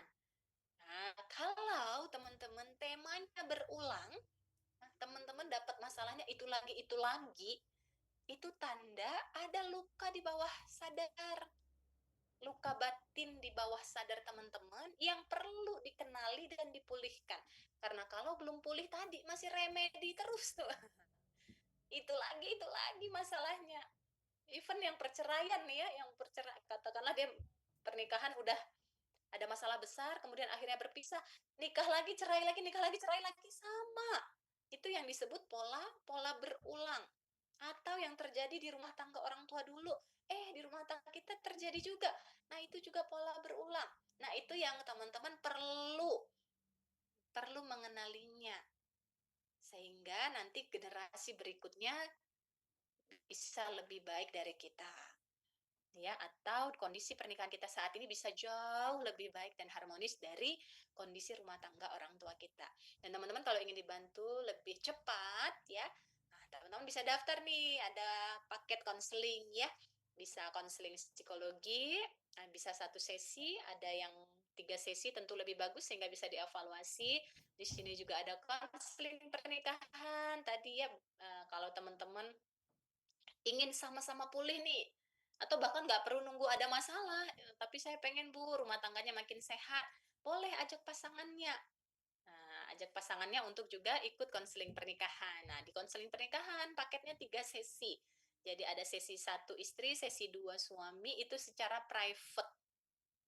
Tujuannya apa? Tujuannya tadi membantu mengenali apa sih yang jadi akar permasalahan di dirinya. Ada nggak trauma-trauma pernikahan di orang tuanya yang dia lihat, dia dengar, dia rasakan di waktu dia kecil, yang kemudian membentuk pola pikirnya terhadap keuangan. Sehingga kok sekarang banyak ikut pinjol atau asal usaha kena tipu mulu. Nah, atau yang dia selingkuh lagi dan lagi. Nah, itu bisa dibantu di sesi private. Nah, ya, jadi begitupun dengan yang wanita juga digali. Kenapa kok menjadi wanita yang dominan gitu ya? Padahal untuk menjadi istri yang menyejukkan dia butuh taat pada suami. Tapi kenapa sangat susah untuk taat? Oh, karena ternyata dia berasal dari keluarga yang dimana orang tuanya juga dominan ibunya. Nah, sehingga dia nggak ada model nih untuk menjadi istri yang taat gitu ya. Pengennya dia terus yang menang dalam perdebatan. Nah, tentu menjadi masalah gitu karena suami sebagai pemimpin keluarga inginnya ditaati gitu. Nah, ini nanti yang dibantu ya mengenali akar masalahnya dan kemudian di situ dipulihkan. Dan baru masuk ke sesi 3 yang berdua itu untuk memprogram masa depan ya, mengenali apa yang menjadi bahasa cinta satu sama lain. Dan kemudian juga ada konsultasi parenting ya, teman-teman yang punya masalah dalam pengasuhan anak, mungkin masih punya luka pengasuhan yang mempengaruhi cara bereaksi ke anak kok berapi-api atau tidak tepat. Nah, teman-teman juga bisa ikut ya, atau pengen anaknya sudah mulai remaja, bisa anaknya saja yang ikut sesi konseling ya. Nah, jadi karena memang kita perlu mengupayakannya. Oke, dan juga kita punya paket e-book ya ataupun e-course, teman-teman bisa akses ke link yang tadi sudah di-share oleh Mbak Rahma ya, ada paket healing luka pengasuhan. Nah, termasuk ini ya bagi teman-teman nanti yang sharing testimoni, insight yang didapat dari webinar malam ini, teman-teman nanti dapat nih jurnal pulih dari luka pengasuhan ya. Ini sudah berupa rekaman ya, teman-teman, sudah berupa rekaman. Jadi begitu teman-teman order ini, teman-teman bisa langsung mengakses rekaman webinarnya, termasuk rekaman sesi terapinya. Ya, dan ini yang daftar malam ini dapat ini nih, ebook self healing Ho'oponopono yang berisi panduan afirmasi. Afirmasi itu apa sih? Afirmasi itu doa, tapi sudah ada kata kuncinya. Jadi berdoa juga ada kata kuncinya ya teman-teman ya. Nah, doa yang kemudian membuat tadinya kita marah jadinya lega, tadinya kita takut jadinya tenang, tadinya kita sedih jadinya syukur. Ada panduannya. Nah, jadi itu kenapa kita kasih panduan afirmasi doanya. Nah, sehingga bisa diterapkan untuk teman-teman yang pengen memperbaiki kondisi hatinya ke anak juga ada nih. Nah, jadi di self healing Ho'oponopono ini ada beberapa afirmasi untuk anak, untuk diri sendiri, untuk pasangan, untuk orang tua dan mertua, untuk rezeki juga kita buatin gitu ya tadi ya yang bermasalah secara ekonomi juga bisa memakai panduan afirmasinya ya. Dan kemudian kalau teman-teman ingin bekerja sama untuk mengadakan webinar ataupun seminar di instansinya ataupun di komunitas ataupun di sekolahnya, boleh banget ya bekerja sama dengan kita untuk seminar online ataupun offline. Dan sebagai penutup ya sebelum saya serahkan lagi kepada Mbak Rahma, ada kutipan dari hadis Nabi ya, sebaik-baik kalian adalah yang paling baik terhadap keluarganya. Dan aku adalah yang paling baik terhadap keluargaku. Jadi karena kita umat Islam, tentu kita mencontoh Nabi ya. Nabi itu adalah orang yang paling baik terhadap keluarganya. Maka kalau ke orang lain aja kita mudah memaafkan, apalagi ke pasangan, apalagi ke anak, apalagi ke mertua, apalagi ke ipar, apalagi ke orang tua sendiri. Nah, jadi paling mudahlah justru kita memberikan cinta, memberikan pemaafan, memberikan kasih sayang, kontribusi terbaik kita kepada keluarga. Karena sebenarnya keluarga adalah cerminan diri kita sendiri. Ketika kita bisa membangun hubungan yang sehat dengan keluarga kita, itu tandanya kita juga sebenarnya semakin sehat jiwanya. Nah, karena tadi sebaik-baik kalian cirinya kalau kita itu udah tambah baik dan semakin yang paling baik sikapnya terhadap keluarganya. Dia sudah pernah menyakiti, ya aku sakiti balik. Masih menyimpan dendam, tentu justru inilah yang perlu untuk kita pulihkan. Ya, karena tadi sebaik-baik hamba, sebaik-baik umat Rasulullah adalah justru yang paling baik terhadap keluarganya. Dan keluarga kita lah yang paling berhak sebenarnya mendapatkan sisi-sisi terbaik dari diri kita, baik itu harta, baik itu perhatian, baik itu tenaga, baik itu doa, ya kan? Kita berikan yang terbaik. Begitu ya teman-teman, semoga bermanfaat. Saya kembalikan lagi kepada Mbak Rahma. Terima kasih. Oke, Masya Allah. Terima kasih Bu Sukma atas ilmunya tadi. Masya Allah sekali teman-teman. Materi-materinya sangat-sangat daging gitu ya. Kalau teman-teman bilang di evaluasi kemarin tuh bilangnya gitu. Masya Allah sangat daging. Dan tadi ya beberapa Bu Sukma sudah menjelaskan nih bagaimana sih menjadi sakinah dalam keluarga kita gitu ya. Tadi ada pondasi sakinah menurut Al-Quran itu gimana, ada mawadah, warahmah, kemudian ada iman dan takwa. Ada apalagi tadi, ada hambatan juga nih, semua juga menjelaskan tentang hambatan dalam pernikahan, hambatan dalam menjemput sakinah itu sendiri gitu ya. Kemudian tadi mendengar untuk empati teman-teman, bukan mendengar untuk menghakimi gitu ya. Itu poin yang penting tuh, kadang kita lupa gitu ya. Terus tadi juga ada tentang semua juga menjelaskan beberapa layanan dan event terdekat kami, ada webinar self compassion.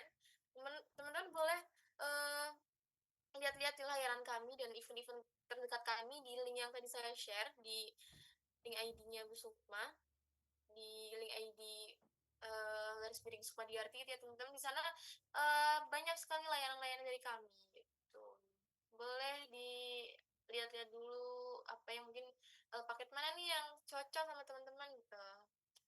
Ya, oke, kita buka open Q&A ya Bu. Mungkin sesi pertama kita tiga dulu ya untuk tiga pertanyaan dulu. Oke, mungkin bagi teman-teman yang ingin bertanya boleh raise hand, atau mungkin bagi yang berkendala boleh ditulis di kolom chat aja ya teman-teman, boleh, atau mungkin mau ngomong langsung juga boleh nih.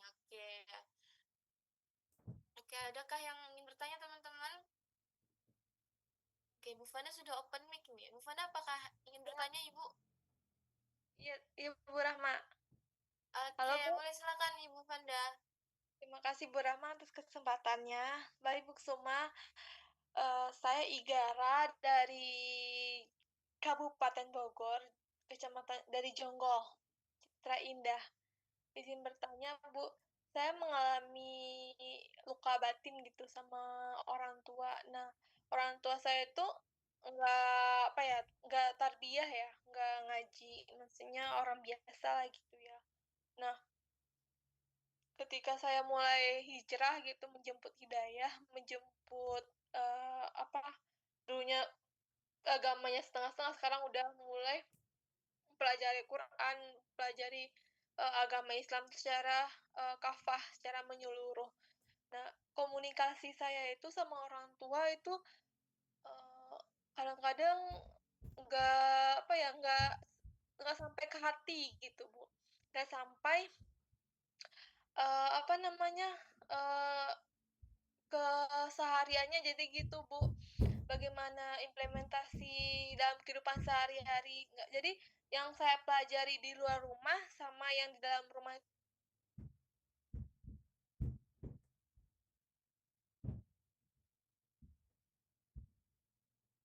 Putus Bu Fanda.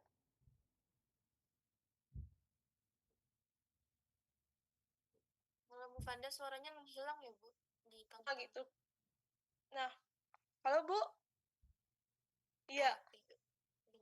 Jadi itu sih Bu yang yang kata tadi kan sakinah itu butuh ilmu dan iman. Nah, ini sangat saya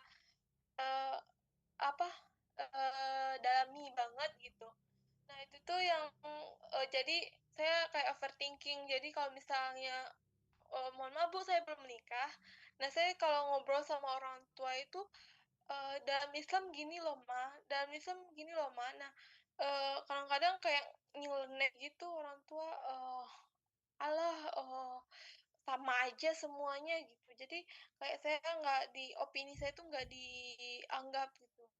Gitu. Gimana sih Bu saya harus menanggapi? Nah, qadarullah itu orang tua saya tuh berpisah. Jadi secara pemahaman itu ya berseberangan gitu Bu. Jadi komunikasinya itu memburuk gitu. Terima kasih Bu atas perhatiannya. Assalamualaikum warahmatullahi wabarakatuh Bu.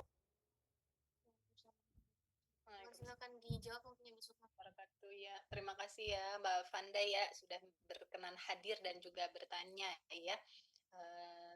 Tentu saja komunikasi tadi ya kuncinya adalah mendengar ya. Kemudian apa yang kemudian membuat Mbak Fanda bereaksi karena ada ekspektasi ya dalam komunikasi itu memang hambatannya ekspektasi ya. Jadi ketika kita berargumen, berpendapat, ataupun menyampaikan nasihat, kita berekspektasi bahwa orang yang kita sampaikan kiranya bisa menerima, kiranya bisa nurut, kiranya bisa mengimplementasikan apa yang kita sampaikan, ya kan? Namun kan tidak selalu mulus begitu ya. Nabi aja kalau dia menyampaikan banyak pertentangan dan lain-lain kan kita gitu ya. Jadi wajar sekali ya Bu Fanda ketika kita menyampaikan masukan, nasihat apalagi ke orang tua ada respon-respon yang tidak menyenangkan begitu ya. Tapi bukan berarti pesannya tidak tersampaikan. Tetap Bu Fanda, Mbak Fanda ya, apa yang kita sampaikan itu tetap sudah sampai juga tuh. Sudah tersampaikan lah gitu ya. Jadi kalau sudah tersampaikan tuh walaupun respon yang kita terima itu seolah dia menolak, tapi sebenarnya dia mencernanya kalau sudah di kondisi yang tenang ya. Nah, tapi kalau pada saat kita menyampaikan itu kan kondisinya mungkin tidak tenang. Karena namanya orang tua itu kadang dia tidak suka digurui. Walaupun pasti anaknya sudah tambah pinter, sudah tambah pengalaman, sudah ikut kajian dan lain-lain, tapi namanya orang tua, pasangan, itu tidak suka digurui. Nah, maka tadi wajar kalau kemudian ada respon seperti itu. Dan nggak apa-apa, tugas kita, kata Nabi, adalah menyampaikan. Nah, nanti yang perlu diperbaiki adalah cara menyampaikannya aja. Apa tuh cara menyampaikan yang paling enak? Jadi berupa analogi, berupa storytelling atau cerita-cerita yang mengibaratkan seperti itu. Jadi tidak langsung ke mama tuh harusnya begini, ya tidak seperti itu. Tapi lebih ke harapan, begitu ya Bu Fanda. Dan tadi kalau misalnya alhamdulillah sekarang sudah ngaji dan ingin punya pasangan yang lebih baik gitu ya. Nah, kuncinya kan di komunikasi ya. Komunikasi bahwa apa yang kita pilih adalah yang terbaik. Jadi kita bermohon restu orang tua. Jadi tetap ya dalam mau menikah itu tetap restu itu nomor satu gitu ya. Karena segala sesuatu yang diawali dengan baik, insya Allah juga membawa sakinah, mawaddah, warohmah. Nah itu yang melibatkan Allah ya. Ada doanya tuh kan kalau mau berkomunikasi itu ya. Ada doa dari Nabi Musa itu Rabbis rohli sadri wa yassirli amri wahlul udatam min lisani yafqahu qawli. Ya, itu tadi perlu ada keimanan dalam artian kita melibatkan Allah ketika ingin menyampaikan pesan baik kepada pasangan, kepada orang tua ataupun kepada siapapun itu gitu. Sehingga lisan kita itu dituntun dalam ketenangan. Karena yang bikin nggak tenang itu apa? Yang bikin pesannya tidak tersampaikan dengan baik karena kita tidak tenang atau kita terlalu berambisi. Jadi relax aja. Relax itu dalam artian diterima alhamdulillah, nggak diterima ya alhamdulillah, coba lagi gitu. Jadi tidak berputus asa karena tugas kita adalah menyampaikan, sedangkan hasil itu milik Allah. Tapi kalau Allah kita sudah melibatkan Allah sejak awal, insya Allah hasilnya juga semakin menyejukkan. Dan kalau ingin memperbaiki hubungan dengan orang tua, banyakin diapresiasi bukan dituntutan. Jadi lebih ke apresiasi aja. Lihat progres mama yang udah tambah baik, baik dari segi agama, dari segi kontribusinya selama ini sudah mengasuh dan membesarkan kita. Nah, itu yang kita lihat dan kita apresiasi. Jadi mama bisa melihat bahwa dengan anaknya ikut mengaji, anaknya justru tambah menyejukkan hati. Nah, itulah yang kemudian membuat mama nanti jadi tergerak untuk ikut juga ngaji gitu kira-kira. Semoga diterima ya Mbak Fanda. Yes, syukron Ibu atas jawabannya. Terima kasih. Sama. Oke, terima kasih Mbak Vanda. Oke, ada nih Bu, pertanyaan dari Bu Ayunda. Bagaimana membangun sakinah mawaddah warahmah setelah ada trauma perselingkuhan? Gimana tuh, Bu? Iya, tadi ya sakinah. Pastinya ketika ada trauma perselingkuhan, namanya udah trauma kan pasti sakit hati, marah, kecewa, juga takut. Ya kan, merasa takut terulang lagi, takut dia masih berhubungan, banyak ketakutannya, ataupun yang membuat jadi nggak percaya. Nah, tapi yang paling menderita dengan memelihara trauma adalah diri sendiri. Jadi, sering saya sampaikan, jangan sampai suami yang bermasalah, kita yang menderita, rugi. Ya, suami yang salah, yang bermasalah, jangan sampai kita yang menderita, memelihara trauma maksudnya. Nah, itu pilihan, makanya kebahagiaan itu adalah pilihan, termasuk sakinah mawaddah warohmah adalah pilihan. Jadi pilihannya apa? Pilihannya tentu bertahan, melanjutkan pernikahan dalam kondisi hati yang sudah pulih, hati yang sudah damai, hati yang sudah sakinah mawaddah warohmah lagi. Nah, tadi caranya gimana kalau ternyata ada luka dalam pernikahan karena adanya perselingkuhan? Ya tadi, untuk mencapai sakinah atau ketenangan kembali, maka perlu ada keimanan. Apa tuh keimanan? Kepercayaan. Bahwa kalau Allah sudah buka perselingkuhannya, itu tanda Allah sayang pada rumah tangga ini. Sehingga tidak dibiarkan tuh kesalahan itu berlarut-larut oleh suami. Ya kan, istri juga jadi menjadikan momen masalah itu jadi introspeksi diri. Karena pasti ya namanya ada masalah itu suami istri saling berperan satu sama lain.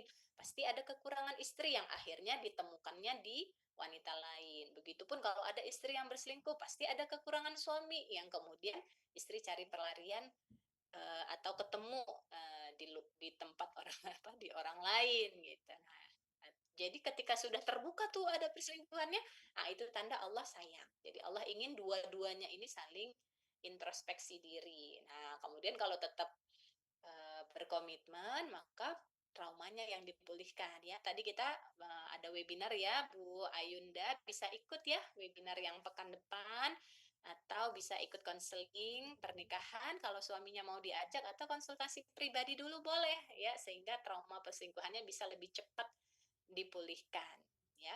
Jadi untuk bisa memulihkan trauma kita perlu mengizinkan dulu rasa sakitnya. Nggak apa-apa kalau kita trauma, nggak apa-apa kalau rasa sakit itu ada, rasa sakit itulah yang diterima. Nah, praktek menerimanya gimana? Nah, itu yang butuh sesi tersendiri, ya bisa lewat konseling atau nanti ikut webinar yang pekan depan. Bisa kontak ke Mbak Rahma ya, Bu Ayunda. Sehingga kalau kita sudah pulih, sakinahnya, tenangnya jadi dapat. Mawadahnya, kepedulian pada pasangan bisa tumbuh lagi. Nah, karena yang membuat suami pulih dari perselingkuhannya itu adalah respon istrinya.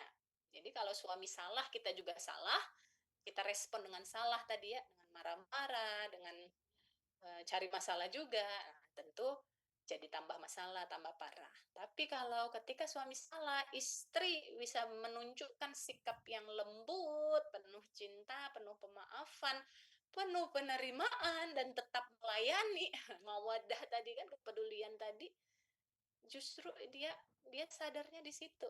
Ini istriku udah saya lukain sedemikian dalam masih taat ya, masih melayani ya. Betapa aku tuh udah menyia-nyiakan banget nih. Nah, itu yang membuat dia jadi terdorong untuk benar-benar kembali seutuhnya ke keluarganya. Nah, ya jadi untuk membuat respon kita bisa sebijaksana itu ya harus pulih dulu kan gitu ya karena kalau enggak kan tentu pasti jadi sering keungkit-ungkit ataupun jadi kepicu-picu yang membuat situasi jadi enggak sehat gitu ya. Ada lagi Mbak Rahma, satu lagi boleh? Oke, ada nih Bu di chat dari Kak Nisa nih. Yang lumayan panjang ini. Bismillah, izin bertanya, Bu, apa solusi bagi istri yang suaminya selalu memihak ke keluarganya, mendahulukan keluarganya, sampai mendahulukan saudara atau teman keluarganya di saat istrinya itu lebih membutuhkan suaminya. Oke, oh intinya istri, padahal istrinya masih taat nih Bu, tapi suaminya tuh selalu memprioritaskan keluarganya gitu, tapi giliran ada hutang, terus keluarga istrinya yang harus menanggung gitu intinya. Ya itu gimana Bu cara menghadapinya? Ya, tentu jadi menantang sekali ya. Karena tadi ya istri merasa merasa secara ekonomi tadi ya terbebani, kemudian secara perhatian tadi suami lebih prioritas ke keluarganya. Tapi itu tadi kalau kita mau mencari why-nya, kan kenapa dia bisa bersikap seperti itu karena pasti ada why-nya ya.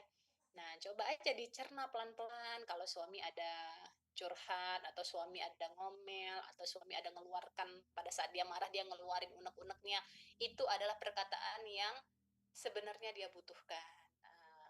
Misal biasanya kalau dia tidak terbuka berhutang dan lain-lain itu karena dia takut. Jadi seseorang yang tidak terbuka itu pasti menyimpan takut nanti ditolak gitu. Takut dia misalnya mengambil keputusan, istrinya menolak, istrinya tidak sepakat, istrinya tidak percaya. Akhirnya dia sembunyi-sembunyi gitu. Walaupun nanti jadi ketahuan juga gitu ketika dia sudah tidak sanggup lagi untuk melunasi. Karena sebenarnya pria itu tidak ingin membebani ya. Di mentalnya laki-laki itu dia tidak ingin membebani istrinya sebenarnya, tapi karena kebohongannya jadi membebani juga ujung-ujungnya. Nah, maka ketika ingin suami terbuka apa adanya, dia butuh ketenangan kan. Dia butuh ketika dia salah itu dia tetap dia mendapat penerimaan. Ketika dia bohong dan akhirnya ketahuan, dia tetap mendapat kepercayaan. Nah, itu yang tentu menantang sekali buat buat seorang istri untuk bisa merespon seperti itu. Nah, tapi itu obatnya itu. Karena ketika dia mendapatkan sakinah dengan istrinya, baik dia benar atau ketika dia salah, gagal, rugi sekalipun, penerimaan istrinya itulah yang kemudian membuatnya jadi benar-benar pede. PD apa? PD mengambil keputusan ketika dia berusaha, PD memulai usaha dan mengambil resiko, dia lebih berani gitu. Karena dia dapat kepercayaan, dapat dukungan dari istrinya. Tapi kalau respon kita ketika suami salah, ketika suami memulai usaha dan dia rugi, tuh kan. Nah, kalau kita udah bilang tuh kan, nah itu yang membuat dia akhirnya gak berani gitu. Nah, itu ya, jadi, solusinya perbaiki respon, karena semua solusi itu sebenarnya ada pada respon kita. Nah, supaya respon kita baik, nah tadi kita perlu tenang, itu perlu tenang dulu. Supaya kita tenang apa? Rumusnya ingat Allah, karena ingat Allah hati jadi tenang. Nah, Allah yang ngasih masalah, Allah juga yang punya solusinya, maka dengan mengingat Allah, memaafkan tadi, mengikhlaskan yang sudah terjadi, membuat kita jadi tenang, sehingga ketenangan inilah yang membuat kita bisa merespon kekurangan ataupun kesalahan suami dengan lebih bijaksana. Dan ketika dia melihat respon istrinya jauh berbeda dari respon-respon sebelumnya, nah ini dia yang membuat dia sadar tadi. Karena kalau respon kita masih sama seperti sebelum-sebelumnya ketika dia salah, ya hasilnya kurang lebih sama. Tapi ketika kita bisa memperbaiki respon kita ketika dia salah, nah ini yang justru membuat dia jadi benar-benar berubah. Gitu ya, Kak Rahma dan Bu Nisa. Ya, terima kasih teman-teman yang udah bertanya. Mungkin yang belum terjawab di next ini ya next event kita atau mungkin bisa ketemu langsung mungkin untuk mendaftar di webinar self compassion atau bisa mengikuti layanan web program kami lainnya ada konsultasi parenting, konsultasi pribadi, atau mungkin ada konsultasi pernikahan. Bahkan ya teman-teman boleh di ini lagi, boleh dilihat saja program-program kami di link yang saya share sekarang. Oke, di situ teman-teman bisa milih gitu ya program-program yang mungkin sesuai dengan teman-teman ada tadi parenting atau yang lain. Oke, sebelum ditutup nih teman-teman karena juga udah cukup malam ya. Pengen denger nih apa sih feedback dari teman-teman mengenai materi yang tadi yang sudah Bu Sukma share ya. Apa sih yang teman-teman dapetin gitu kemudian insight apa atau hikmah apa yang teman-teman dapat dari materi-materi yang udah disampaikan Bu Sukma tadi. Boleh dong teman-teman, siapa yang mau langsung testimoni nih di sini?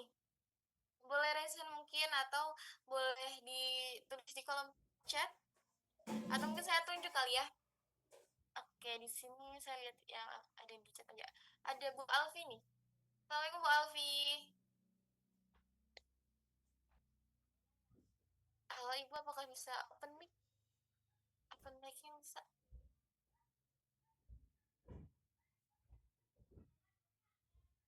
Halo Ibu, suaranya masuk.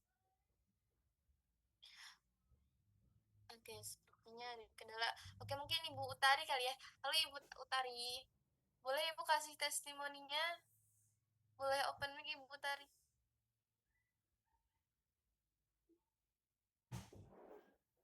Saya aja Mbak Igara.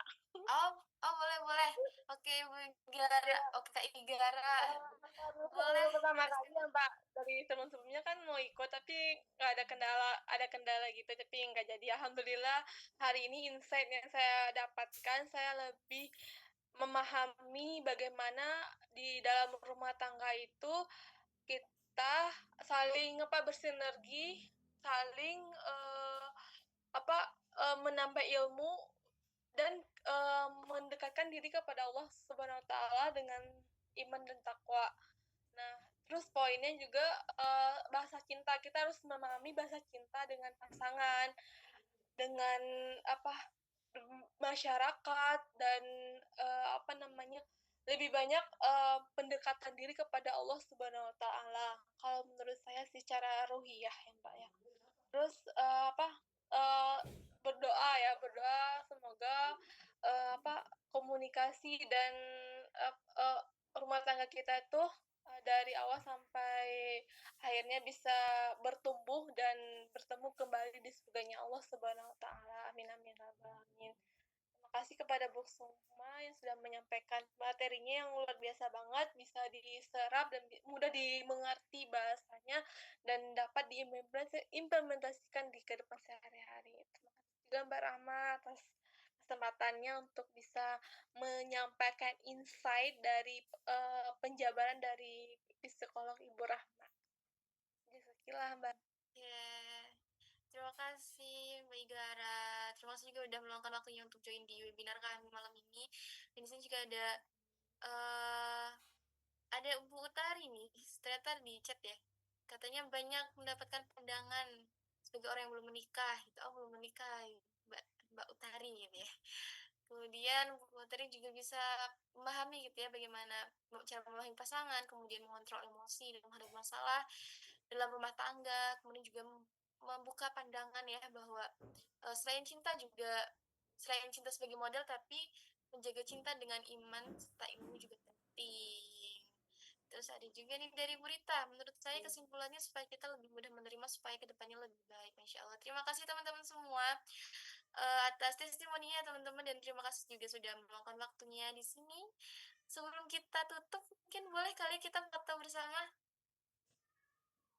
Boleh teman-teman, mungkin saya kasih waktu sampai 21.24 waktu Indonesia Barat ya, sampai 21.25 deh, 1 menit untuk menyalakan kameranya. Boleh yuk kita foto bersama-sama dulu teman-teman, untuk membingkai kenangan-kenangan ya, kenangan kita di malam ini. Insya Allah, terima kasih ada Ibu Tarin sudah open cam-nya. Insya Allah, ada Bu Lina juga. Ada Bu Yani juga sudah tampak ya wajah-wajahnya, Insya Allah. Oke, ibu-ibu yang lain, ada Mas Fatur Muhammad juga sudah open cam nih, Insya Allah. Jadi kelihatan ini ya, cerah-cerah gitu, jadi wah ramai gitu. Oke, yang lain masih ditunggu ya untuk kita foto bersama.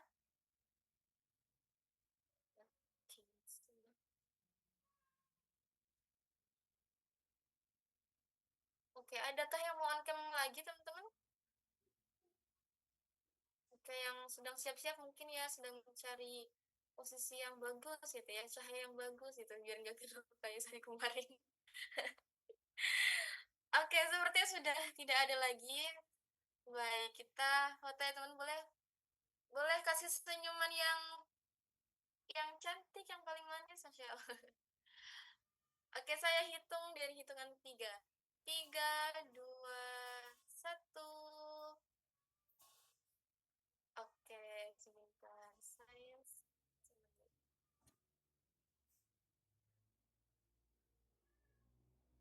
Oke, mungkin satu kali lagi, boleh? Boleh dengan gaya bebas, teman-teman. Oke, 1, 2, 3. Oke, sebentar. Saya sebenarnya teman. Aku bisa ini. Nah, oke, udah. Oke, baik. Terima kasih teman-teman yang sudah meluangkan waktunya di malam hari ini. Alhamdulillah 2 sesi telah terlewati di webinar Sakinah, Sakinah yang dirindukan. Terima kasih teman-teman yang sudah meluangkan dan sudah membantu share informasinya untuk bergabung di grup dan bergabung di komunitas kami, di komunitas Happy Family ya teman-teman. Mungkin teman-teman setelah ini boleh ajak teman-teman yang lain, ajak keluarga, mungkin ajak pasangan, eh ke grup kita ya, grup kita, dan di sana akan banyak webinar-webinar lain atau event-event yang akan kami share di sana, mungkin dari gratis maupun berbayar, mungkin informasi-informasi mengenai layanan yang ada di kami gitu ya. Kemudian jangan lupa juga tadi di awal setelah saya infokan, mungkin bagi teman-teman yang bergabung telat ini ya belum mendapatkan informasinya, jadi silakan teman-teman, nanti saya akan share dokumentasinya, atau mungkin teman-teman juga bisa dokumentasi sendiri, kemudian teman-teman share testimoninya di Instagram story, kemudian tag Instagramnya @sukmadiarti_psikolog dan psikolog_keluarga. Nah, nanti 3 terpilih akan mendapatkan workbook dari pemulihan luka masa kecil atau luka pengasuhan gitu ya, inner child gitu. Di sana teman-teman juga di workbook itu tuh akan membantu teman-teman banget gitu untuk bisa mengenali luka dalam diri, kemudian bagaimana langkah-langkah penyembuhannya gitu ya. Untuk membantu teman-teman dalam journalingnya gitu ya. Nah, di situ bermanfaat banget teman-teman, blognya sangat worth it banget ketika teman-teman mendapatkan itu dan ingin menyembuhkan sendiri gitu ya, self healing gitu. Nah, jadi mumpung kami juga sedang bagi-bagi itu gratis nih, jadi silakan teman-teman berlomba-lomba untuk membuat postingan ya di Instagram Story. Oke, mungkin itu aja dari saya. Sekali lagi terima kasih buat teman-teman yang sudah meluangkan waktunya, sudah bersama selama 2 pertemuan ini ya. Alhamdulillah, sampai juga di pertemuan terakhir ini. Semoga apapun yang teman-teman sedang hadapi, kemudian apapun yang sedang teman-teman rasakan, semoga bisa segera rilis, segera pulih, segera selesai gitu ya, yang diberikan jalan oleh Allah Subhanahu wa taala gitu. Dan terima kasih juga teman-teman telah hadir gitu ya, dan aktif juga di grup selama 2 pertemuan ini, dan aktif di kolom chat juga. Kemudian semoga bisa berjumpa di pertemuan-pertemuan selanjutnya. Baik, dari saya mohon maaf apabila ada salah kata maupun perbuatan. Saya Rahma, izin undur diri. Afwankum. Wassalamualaikum warahmatullahi wabarakatuh. Terima kasih teman-teman. Waalaikumsalam. Terima kasih Assalamualaikum Mbak Rahma. warahmatullahi wabarakatuh. Terima Recording kasih stopped. Bu Sukma, terima kasih Mbak Rahma. Sama Bu Lina. Sampai jumpa lagi semuanya. Assalamualaikum. Waalaikumsalam warahmatullahi wabarakatuh.